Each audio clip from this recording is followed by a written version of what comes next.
COVID's hitting you that hard, is it? I just don't know about this show anymore, man. Really? One bad episode, and then whatever this is, and you're like, I'm out. I don't know. We'll see. I don't know. Maybe you can turn me around. I'll tell you right now, I don't think it's a bad episode. I don't think it's a great episode. I don't think we're where we need to be, considering we only have one episode left after this. Yeah. I think that's the biggest thing. Right? Like, I don't know.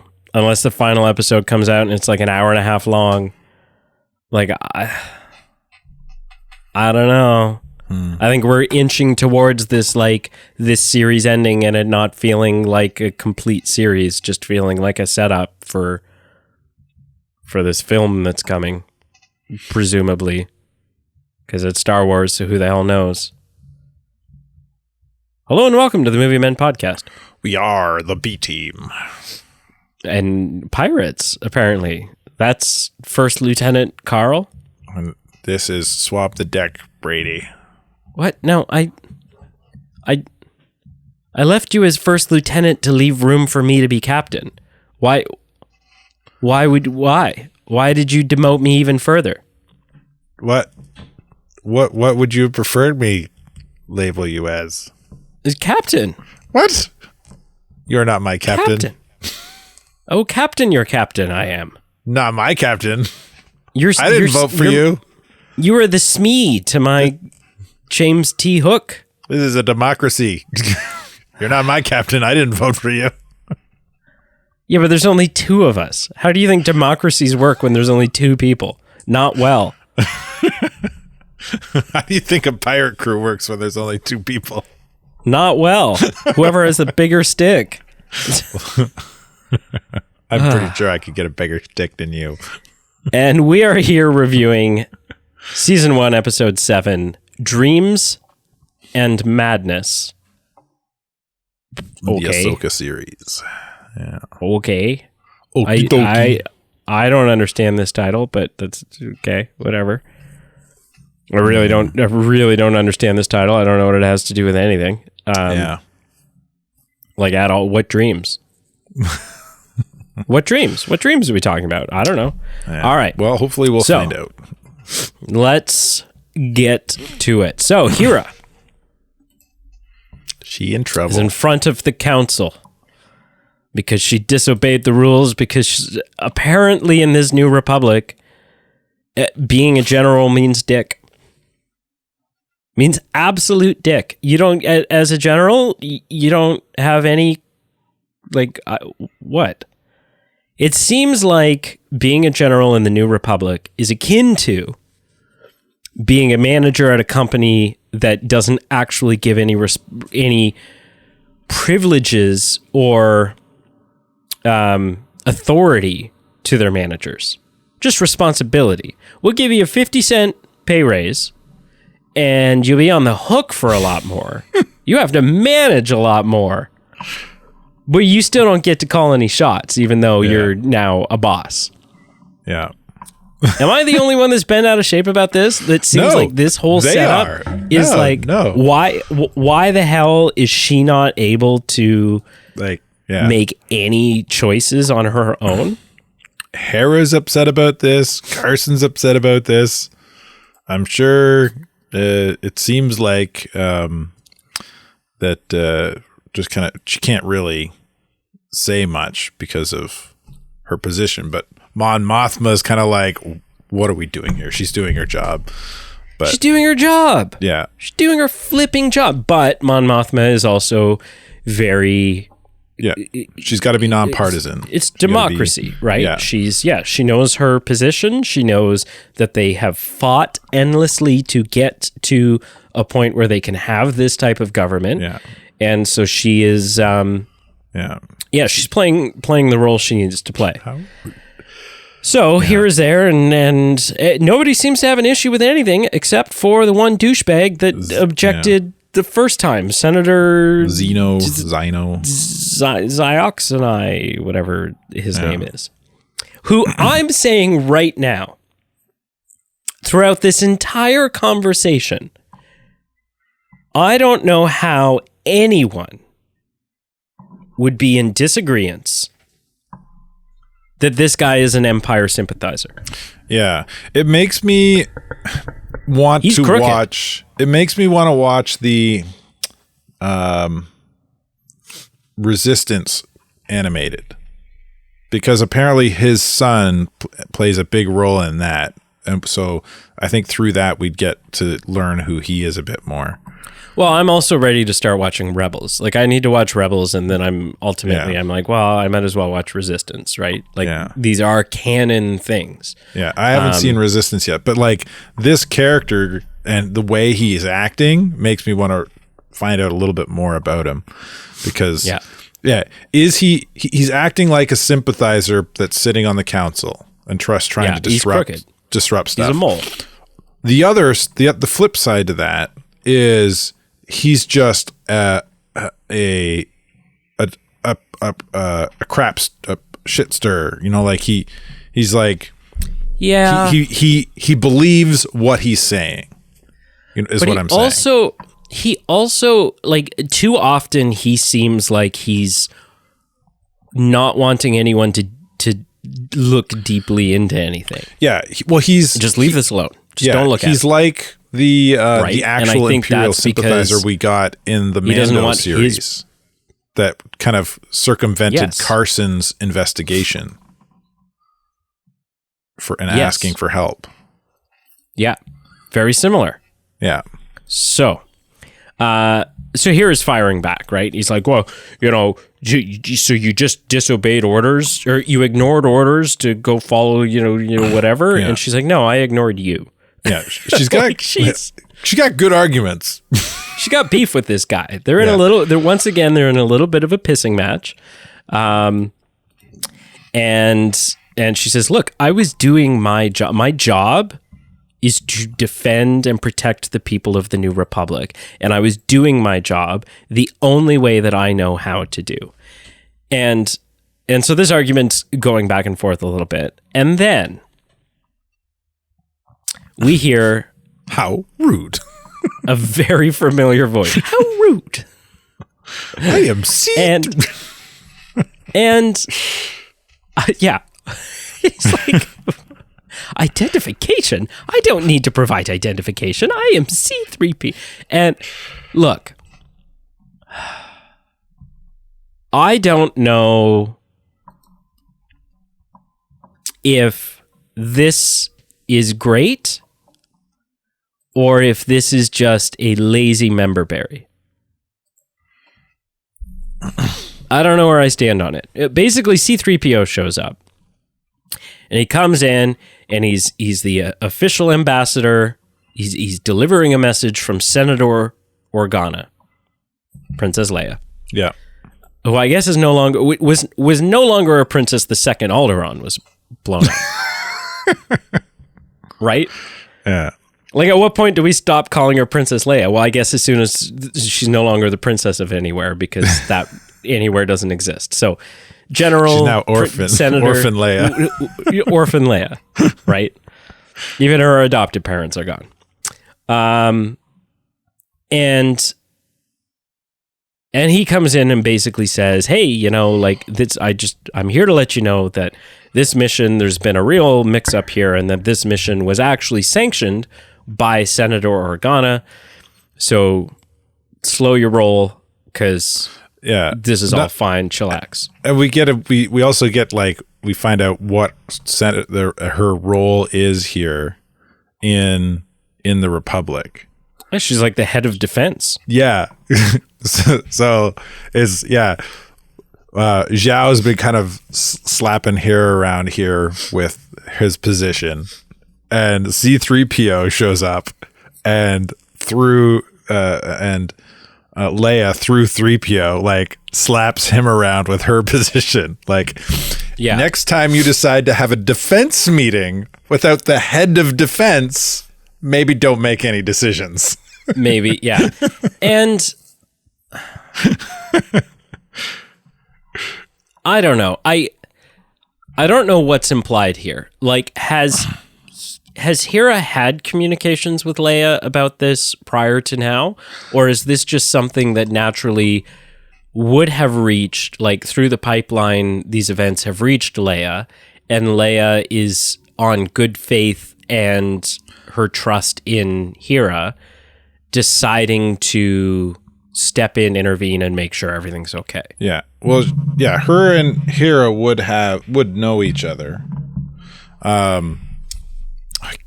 But so I think this is more that latter, right? Like, she's the head of defense. So it's reached her. Hera's essentially being at a court-martial hearing. So she's heard about it. She's read the file. She trusts Hera and what Hera says, so she sends 3PO to bail her out. Right. Okay. And I guess that makes sense. And I guess that clears up my, is this just an obnoxious member berry? Oh, it's a member berry. It is. By all means. But it's not obnoxious. I would say that this is like, there are good member berries, there are bad member berries. This is absolutely an A-class S-tier awesome member berry. It works. It makes sense. It fits. It makes sense. It makes sense that R2's not there because R2's probably with Luke. Yeah. Right. Which is a little sad to think that, like, at this point in time, again, they've been split up. They have different roles, right? Yeah. They're not just temporarily not together. Probably for years they're not together. They have very different roles. Yeah. Yeah. So then we have our title card.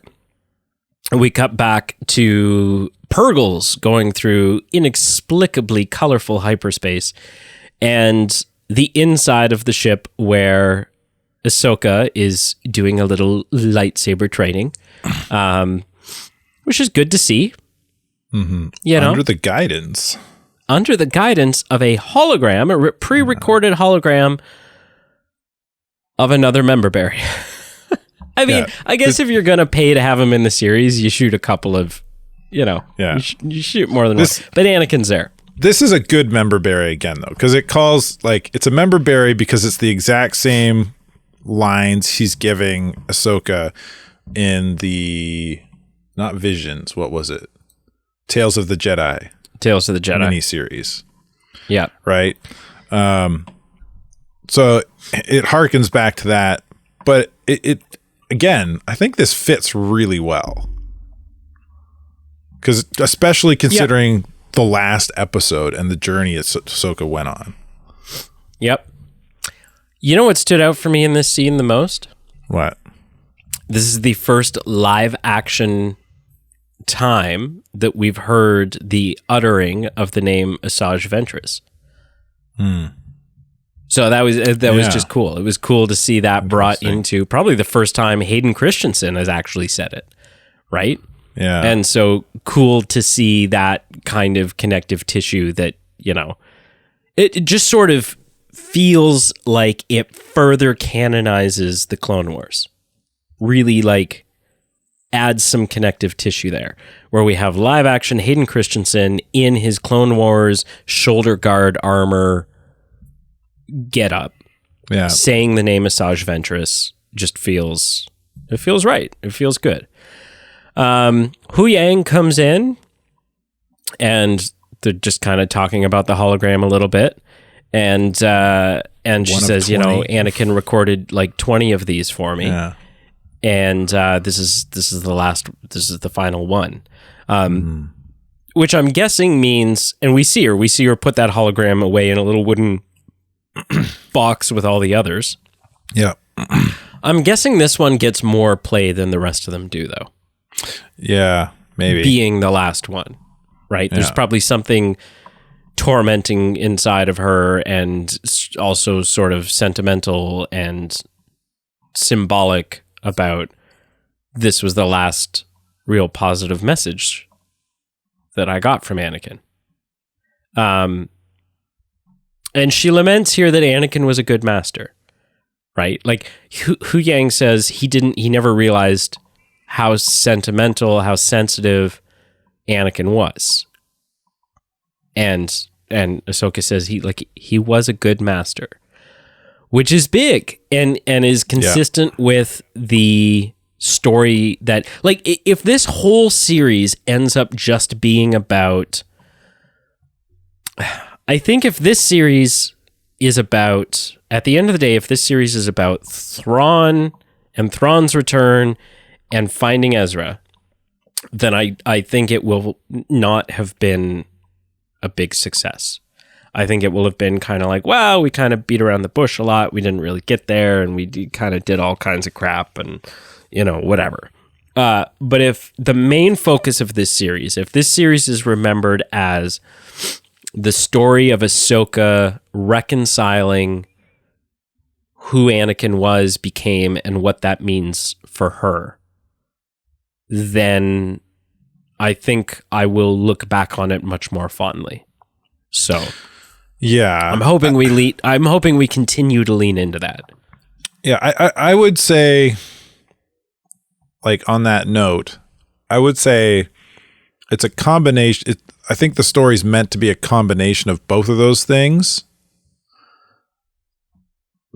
and not meant to be taken separate. Like, it's a story about Ahsoka's journey and reconciliation with her past and her master. Yeah, but as that journey is being made, Thrawn and the threat of Thrawn is also happening, right? Like, sure, they're so interwoven. He's interwoven those two stories, right? They're meant to be taken together. So, yeah, I would, yeah, I agree. However, I think for me, the title of the series is Ahsoka, right? And so I need something to be. I need at its heart for the show to be so Ahsoka-centric, right? Because otherwise, you could call the show The Return of Thrawn, or you could just call the show Rebels Season 3, right? So to really make it Ahsoka, I need it to be about Ahsoka. So anyways, Hu Yang says, I think we're nearing our destination. And she says, well, the hell makes you say that, dumbass? And he says, well, according to my scanners, our speed is decreasing. And so they head back up to the cockpit, and Ahsoka says, look, once we drop out of hyperspace, our priority is finding Sabine. And he's like, and Hu Yang, the ever-optimist, says, well, we're still banking on the fact that we're dropped, that these whales have brought us to the right galaxy, let alone the right system, let alone the right planet. And even if we are in the right system our star charts are useless. Our star charts are useless. So what do you like? What's your plan here? And Ahsoka says, well, I think the odds are actually very good. And Hu Yang, being a droid, says, no, actually the odds are horrible. Like, astronomically bad. Yeah. And this seems like it's a fun play on the never tell me the odds. Never tell me the odds. Yeah, exactly. And so then they say, well, so what's the plan? And she says, well, we look for the enemy, because Sabine came with the enemy. And so if we find the enemy, we'll find Sabine. Yeah. And then, of course, in very, very convenient television show timing, immediately following this conversation, they do, in fact, come out of hyperspace and into a minefield. They're being attacked. And this is the attack that we saw foreshadowed when Thrawn said, if any Purgles come out of hyperspace, destroy them with extreme prejudice. Yeah. So that is what's transpiring. And so they do a little bit of like evasive maneuvers and whatever needs to be done. And they find themselves a sweet little hiding spot amongst the junk so that, so they can't. Yeah. Escaping the minefield, there's a fun little moment there between the two of them as well, where Hu Yang's like, well, at least the whales are providing us some cover from these mines. And then like you're saying, like movie perfect timing, the whales start jumping back into hyperspace. Yeah. And so there's this great shot of Ahsoka like double taking the whales as they leave, and she's like, "You had to say something. Shut up." It's almost, but not quite, an optical flip. Do you know what an optical flip is in film and television? Even if I do, which I don't, then tell the audience. So an optical flip is where there's a setup, and then it's in one line sets up a punchline that is separated by a change in scene. So basically, if someone was like, we'll go to the party tonight, like, what's the worst thing that could happen? And then instantly the next shot, like as soon as that happens, you see them coming back in the door from the party going, well, how could I know that was going to happen? Right. Like that's an optical flip, right? Where you say something and immediately, or like, we're going to, there won't be much of a line for the movie. It's no big deal. Like, we've got plenty of time. Yeah. And then this very next thing you see is them stuck in this massive line going, we're never going to get in. That's an optical flip. So this is kind of close. Almost like that, but not quite. Not quite. But they're chased into the Dead Bone asteroid field by Thrawn's fighters. Anyway. Yes, which is cool that this planet's ring is made up of like Purgle bones. Yeah. That's cool. It's a Purgle graveyard, an elephant graveyard, if you will. Which turns out those aren't actually even real. Did you know that? Purgle? Elephant graveyards. What? Yeah. No. They're a thing, aren't they? I'm pretty sure. I feel like this is... Studies have shown there is no evidence to support the existence of an elephant graveyard, but the idea of its existence persists, and perhaps for good reason. Elephants are known to show deep levels of mourning after loved ones die, blah, blah, blah. But yeah, we've never actually found an elephant graveyard. Oh, interesting. It's just something in fiction. Or something man-made. Yeah. Isn't that weird? So then we cut back to the Star Destroyer and Thrawn, and this is the moment that I was waiting for, but I hope that we haven't seen the end of this, because we kind of get a fun moment here, but it's not... I still need there to be an interaction between Thrawn and Ahsoka where this is brought up. But Morgan Elsbeth comes in with all of the information that Thrawn requested about Ahsoka. Who she is, where she's from, and who her master was. And so Thrawn takes the chunky iPad, super advanced civilization, technology, galaxy, whatever, and their iPads are still 1.5 inches thick. I don't know why they haven't figured that out, but whatever. And so he takes the super clunky iPad and he's looking down at it, and he's kind of skimming through the information, and he pauses and he looks up at Morgan Elsbeth with a bit of a oh snap look on his face, and he goes, her master was General Anakin Skywalker. And Morgan Elsbeth, look, and obviously Thrawn knows what that means, and Morgan Elsbeth goes, yes, obviously not knowing what that means. Yeah. And then so all of a sudden Thrawn's tone changes a little bit. He's like, oh shit, son. Okay. Yeah. He's recalculating everything he's planned so far. Yes. And so he says to Enoch, he says, you're okay. So you're sure there's only one fighter, and you're sure we're not going to have trouble drawing them out and taking them out and like whatever. And Enoch sort of reassures him. And Morgan Elsbeth doesn't fully understand what's happening here, right? He says, well, we're going to let them believe that they're still in hiding. And we're just going to try to stay one step ahead of them here and kind of let her think that we're going to let her go on her own path here and just stay one step ahead. And Morgan Elsbeth is like, are you sure this is the right move and stuff like that? And Thrawn says, well, Jedi are very good at hiding. It's something, he takes a shot at Jedi here and sort of the Order 66 incident where he says that it's something they've been practicing for years. Right? It's sort of just like a throwing his power around. Any that have survived are survived because they're good at hiding. Yes. And he says, if she's anything like her master, she will be quite unpredictable and dangerous. So he knows, and he has respect for what this means, right? He's no longer seeing her as just another Jedi. Yeah. He's seeing her not even as Anakin. Anakin means nothing to him.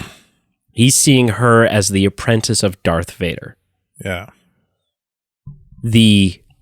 One of the strongest Force wielders to ever exist. So it's concerning to him. We cut back to Ahsoka and Huyang, who are navigating massive rib cages and femurs and whatever else. Excuse me. For those listening, I do have COVID. And so they're just kind of talking about like, okay, well, we don't know what the hell's going on, who's attacking. Ahsoka says, well, it's Thrawn, right? Thrawn's the one leading this attack.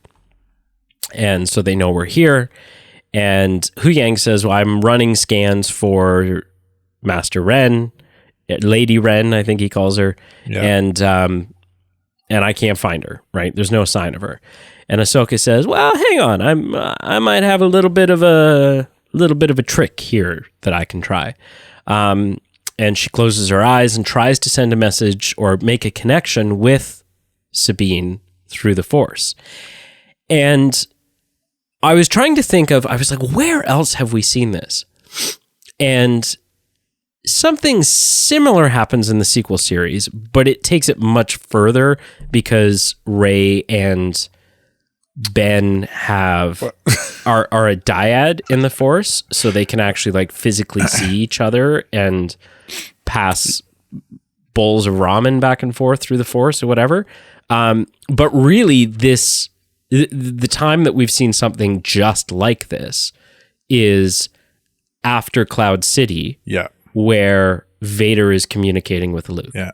Well, even before that, we see Luke communicate with Leia.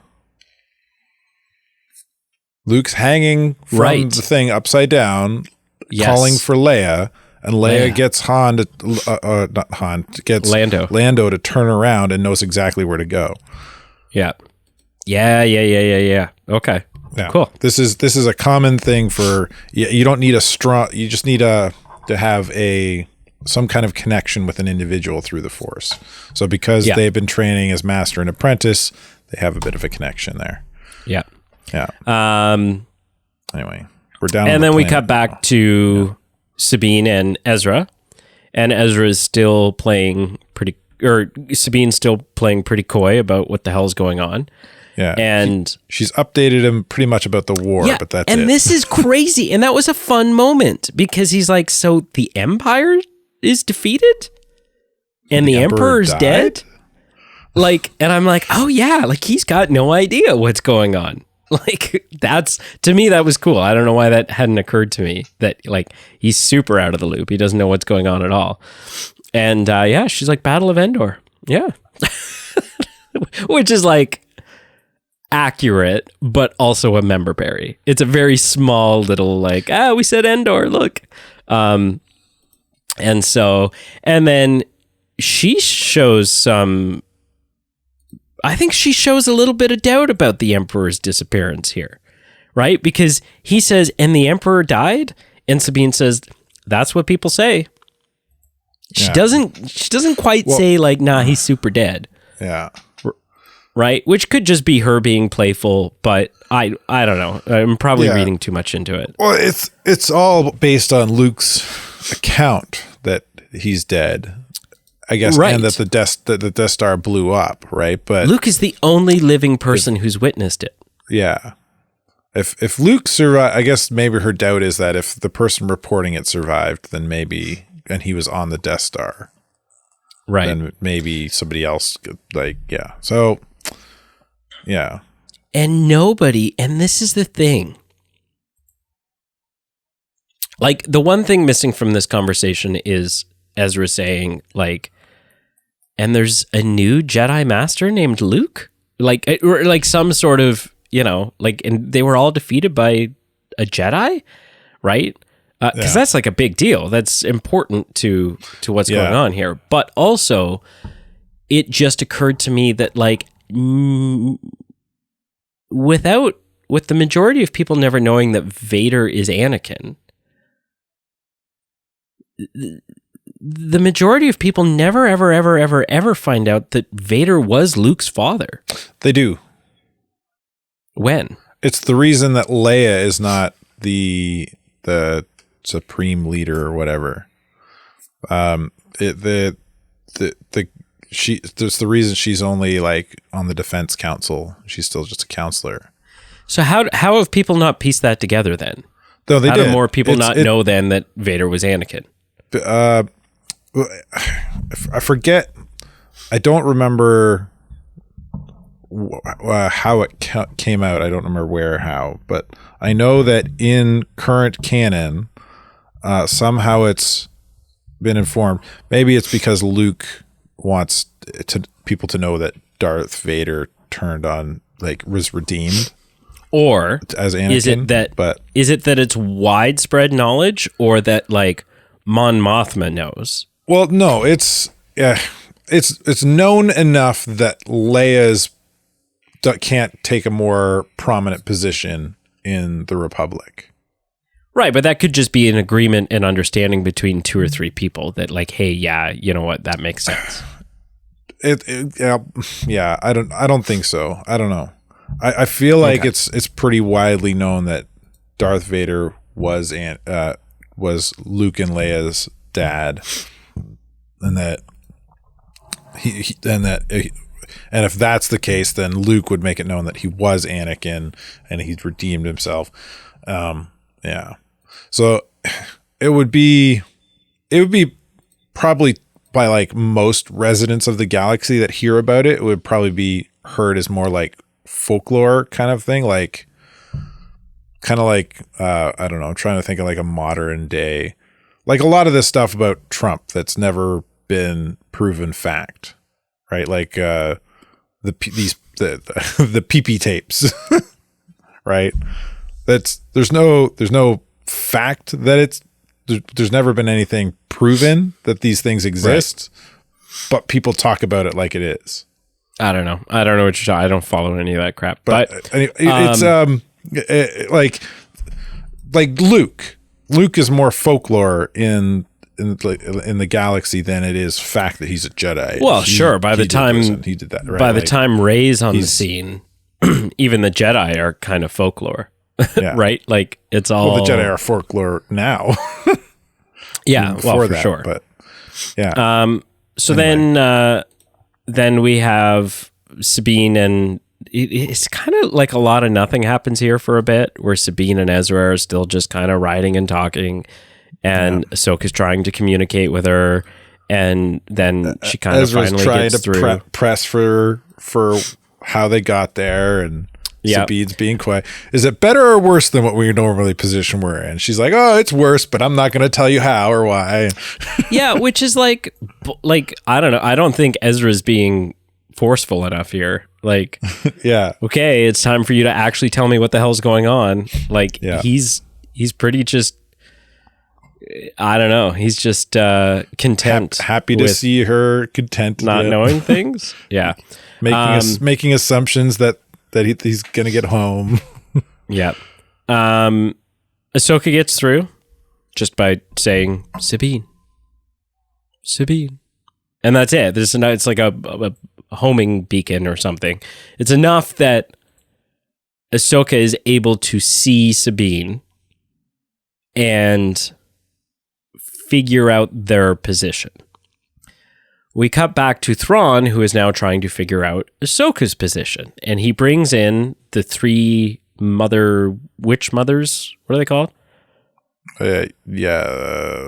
Something mothers. Scary mothers, den mothers, great mothers, whatever they are. Great mothers. And I'm starting to get the feeling that, like,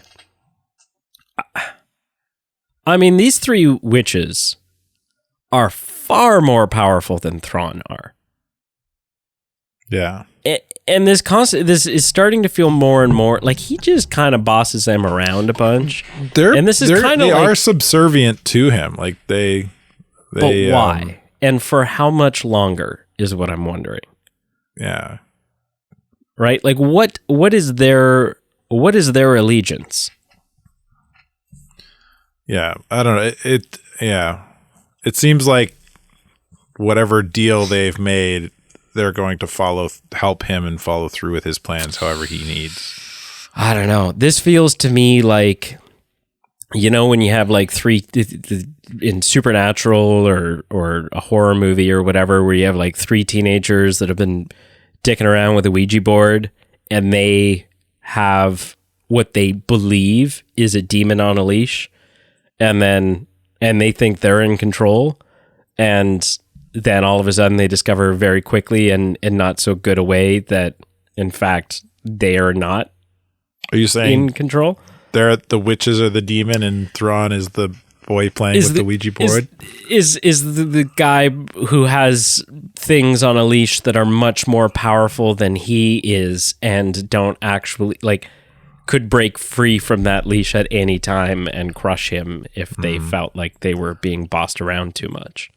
Yeah. So I don't know. He says, "I need your assistance." And they're like, "Yes, our master, or, whatever you wish, our lord." And I think he fully understands what's going on. I also don't know that, like, I was thinking through this episode too. I'm like, when Thrawn returns, what exactly is it? Like, he's one Star Destroyer. Like, yeah, he's smart and he's, whatever. But he's one Star Destroyer. He's one Star Destroyer with a handful of stormtroopers. And the Empire is gone. So, like, he's really coming back to the galaxy with a hell of an uphill battle in front of him. I would say yes and no, because the Empire's not gone. It's just gone underground. And we saw that in Mandalorian with the council meeting between the Imperial warlords. Right? They all have their own agenda. They're not working very well together. But if, like, in that council meeting on the Mandalorian season, it really seemed like, even though some of them doubted Thrawn's return, it really, to me, I could safely infer that if Thrawn returns, there's enough respect and for enough respect for his intelligence and leadership ability that everyone would fall in line underneath him. I don't know. It's a big gamble.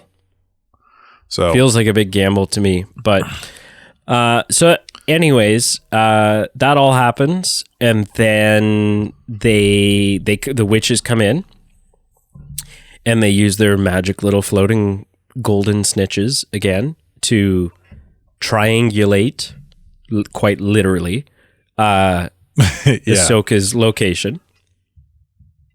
And they do so, and they open fire. They're like, okay, let's attack. Yeah. And so they start attacking. And this is right at the same moment, essentially, that Ahsoka hones in on where Sabine is, so they are getting the hell out of Dodge. Yeah, so all of a sudden they're getting attacked, but Ahsoka's not really worried about it because she's like, that's fine. I know where it is we have to go. And Hu Yang is like, great, let's go then. Like, he's so great. And so so there's just a little bit of an action flying battle sequence here. There's not really much to talk about. Visuals are great, as they have been through a lot of this show. Yeah. And we cut back to Balin and Shin, who are going their separate ways. So they've located Sabine and Ezra, and Shin's ready to like go in and go for the capture, go for the kill, and Balin's basically like, okay, best of luck, and Shin's like, whoa, this like, is not my path. are you not coming? And he's like, your determination and whatever else, like it has set your path for you. My path, however, is different. And so, yeah, basically releases her as his apprentice. Yeah. Is a kind of an interesting... He recognizes that she wants something that he doesn't want. And rather than drag her along to the thing he wants, he's like, hey, you do you. She has the ambitions of your garden variety Sith. Yeah, power. Yeah. Unbridled power is what she's after. Physical power. Like, Balin's after some kind of power that we're not quite sure what it is yet. Lots of theories floating out there. But yeah, she's after kind of typical power, right? That a Sith would attribute to, like control over people and oneself and others and things and the things it takes to have that control and power. That's what she's driving towards. Yes. Yeah. So, yeah, he releases her and gives her one last piece of advice, which is that hastened victory always leads to defeat. Yeah. Impatient victory always leads to defeat. Which is sound advice, actually, coming from a dark side One last lesson. Yeah, he's definitely not... And, he's definitely not Sith. I would hesitate to even label him as a dark side user. I would say he's more of a gray Jedi. Yeah. Or he's willing to use both sides of the Force. Like he's found some balance using both sides of the Force.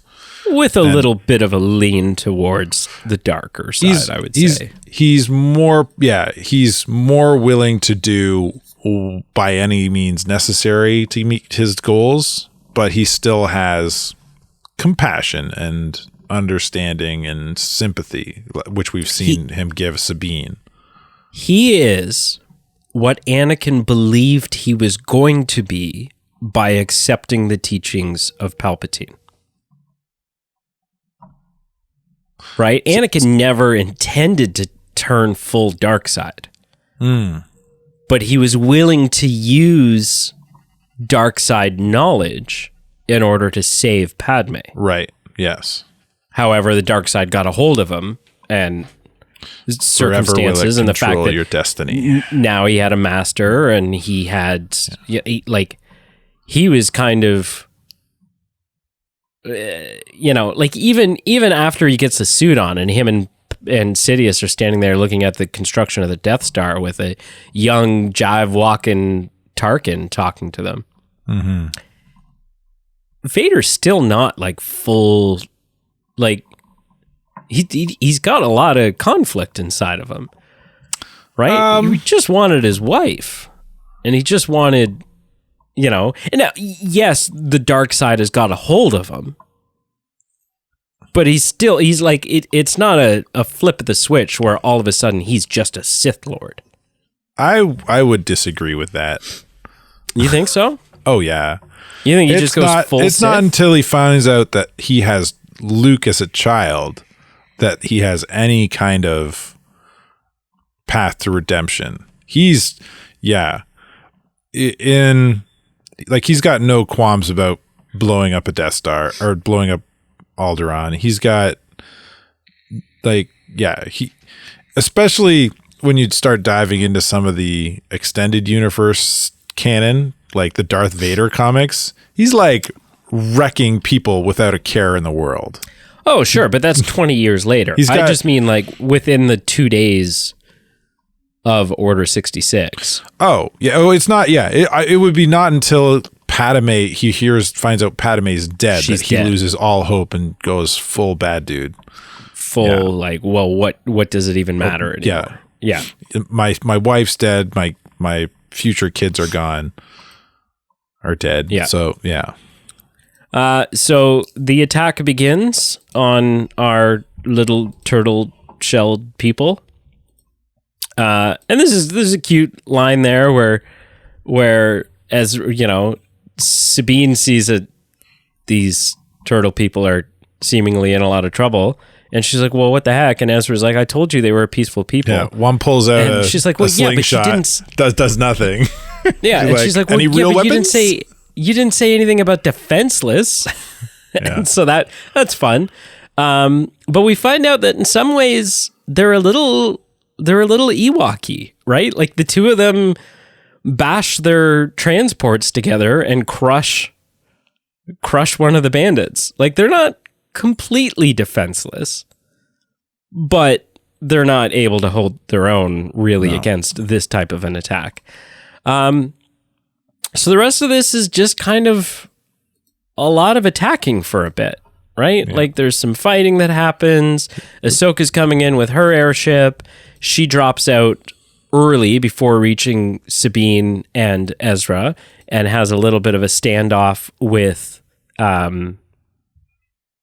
Baylan. And Ahsoka feels very Jedi here. Because I know there's this whole like, well, she's not technically a Jedi. No, to hell with that. She's communicating through the Force. She's getting old lessons taught to her by her master. She's wielding lightsabers. I think Ahsoka is back to being a Jedi, especially because during this fight, Ahsoka is using, and correct me if I'm wrong, it seems very much like Ahsoka's fighting style now, whereas Ahsoka's fighting style used to be fairly aggressive, very acrobatics based, right? Her fighting style when she's up against Baylan is very like Form 3, which I'm getting thick into the weeds here for the average listener, is the most common, like is the lightsaber fighting style that is A, the most common for Jedi, and B, the most common for Jedi in times of peace. And it's more about outlasting your opponent and more about outlasting your opponent so you can either subdue them or escape than it is about defeating your opponent. And there's a line here where he says, you can't defeat me. You can't beat me. And she says, well, maybe you're right, but maybe I don't have to. And that's when the missiles come in and create a diversion, and she's able to get the hell out of there, right? And so and that feels very Jedi to me. It feels very, it just felt very like she's grown a lot, even through the course of this series, and I think is back to feeling full on Jedi now. So that's my take. We're back to Sabine and Ezra. Sabine's trying to give Ezra his old lightsaber back. Here, take this. And he's like, no, I don't need it. I gave that to you. What? Yeah. You guys are getting attacked. Take the... I had a big issue with this part. He's like, take the lightsaber. And he's like, no. And she's like, okay, well, at least take a blaster then. And he's like, no, I have the Force on my side. And that's the only thing I need. I'm sorry, that was stupid. It's lame. It's so lame that that's the stance he takes. And so, but he starts... the Force is his ally. Yeah, but I'm one with the Force is with me. And he starts like... He does some fist-to-fist combat, and that's all fine, whatever, except for when he is, for a period, successfully fist-to-fist combating Shin, who is swinging her lightsaber around, fairly aggressively. And again, if we want to get into the weeds, I would say that Shin has a mostly Form 1 approach where she's just making these big, wide sweeping, broad swings with her lightsaber. But yeah, he's successfully fist to fist combating someone with a lightsaber. I'm sorry. That seemed really dumb to me. Am I missing the mark here? Like, I think a little bit. I think, like, I would say he's probably as or more trained than she is in the Force, because I would peg him as being a little older, depending on when she started getting training, I guess. I don't know, but like, but hasn't it been like 10 years or something? Like, how long has he been here? Yeah, but he's also been, like, he makes when he turns his nose up at the lightsaber, he does kind of make a remark about, like, I've learned to fight without it. Yeah. Right? Like, he's been here for 10 years without a lightsaber, and not against people it's probably not his though. first run-in with bandits or Thrawn. So yeah, I would say he's learned to use the Force, trust in the Force as his ally to fight, and he's become competent enough and confident enough that he doesn't even need a blaster, really. Like, he does at one point use a blaster, but he doesn't hang on to it. No, and so, like, and I would say probably, like, he's at a disadvantage, but I don't. He might have been able to take her, or at least fight her to a standstill without it. Like, he blocks the lightsaber blast, no problem. It's not until he gets reckless because the transports are coming in that he gets knocked away. My biggest disappointment with him in this fight was, with the exception of one, his Force pushes seem kind of weenie. Very. You know what I mean? Like, he's like, he pushes him back. What, he does 6 at least inches? 3 or 4 Force pushes, and they seem like just a little shove on the shoulder. There's That's only what I'm one saying. that sends a guy flying. That's what I'm saying. I don't know. So yeah, that seemed weird to me. That's what seemed weird to me. Then Ahsoka shows up, and because a bunch of troopers show up, and they're all kind of cornered at this point, right? They're like, okay, we're screwed. And they go to open fire on them and kill them. And despite Ezra's like, hey, you know, we could talk. Wait a minute. We could just, like, you know, prisoners? Don't you want prisoners? Like, Stalling. Huh? Yeah. Ahsoka shows up, does what a real Force push looks like, sending several troops flying. Yeah. And there's a little bit of a battle that opens up here, but then very quickly all the troops are called back because Thrawn has called them back. And Morgan Elsbeth is like, what are you doing? And he's like, wow, this seems like a victory to us. Thrawn has noticed the absence of Baylan. Yes. And Thrawn has been skeptical of Baylan this whole time, saying that because he was once a Jedi, we must consider him flawed, and we must, you know. But he calls them all back. And Morgan Elsbeth is like, look, the only thing I see here is our enemies reunited. And Thrawn doesn't care. Thrawn says, look, our cargo transport is just about ready. And which means we're soon ready to depart and leave this place. And Ahsoka has lost the one thing today that she couldn't afford to lose, which is time. Time is in our favor, which means soon we'll be out of here. Thrawn's belief, understanding, sort of what he's hinging all of this off of, is that once they leave, Ahsoka, Ezra, and Sabine will have no means of getting back themselves. Yeah, he's kept his eye on the prize, which is leaving the system. I'm not worried about them. I'm not worried about them because I'm going to leave them all here. Yeah, he pressed them to waste their time, but also like they're dangerous pieces to kind of be left on the board. Right. So if he could remove those pieces, all the better. But really, he's just wasting time. Yeah. So then all the troops leave, and Ahsoka makes sort of a desperate, pathetic attempt to convert Shin and say, hey, be a good guy. I can help you.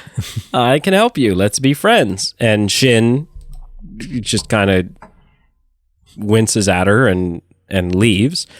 And they have a cute little reunion. Ahsoka hugs Ezra, and Ezra says, I think my chances of going home are getting good or something.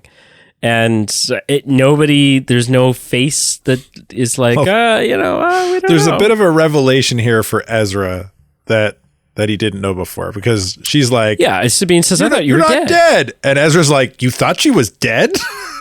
Yeah. Just sort of highlighting just how really in the dark he is. Yeah. So, I don't know. And that's the end of the episode. It's the end of the episode. So, Carl, was this episode a win or a fail for you? Man, it's definitely not as the best episode of the series so far, but I still enjoyed it. I would still mark it as a win. Yeah. What about yourself? I don't know. I think it's a fail. Yeah. Because literally it is the second last episode in the series, and if this is not a filler episode, then I don't know what is. Yeah. All that's really happened, it was a 30-minute episode, however long it is once you take the credits out. Episodes are getting shorter and shorter as they do with Disney Plus series. Nobody knows how to actually time out a script with Disney Plus.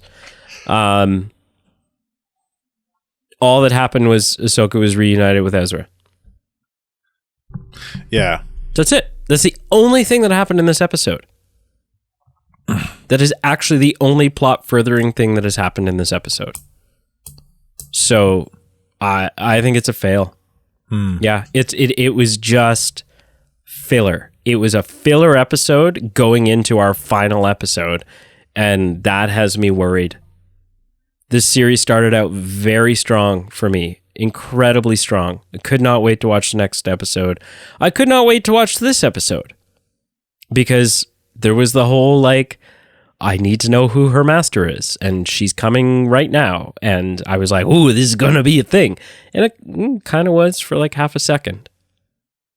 And then nothing. It's just a lot of literally a lot of traveling we saw. A lot of walking through the desert. Yeah. Is what we saw. So fleshing out some not super essential details. Come on, Ahsoka, you gotta right this ship. Yeah. Turn this around for the last episode. Yeah. Before we end this, I want to I think these are just Easter eggs. I don't know if they have any actual relevance to the story. I think they're just little fun Easter eggs that Filoni threw in or the creative teams threw in. But I think it was the last episode. I just more breakdown videos where they break down the Arabesh and stuff. When Balin and what's her name? Shin. Yeah, Shin were leaving the fortress on those wolves.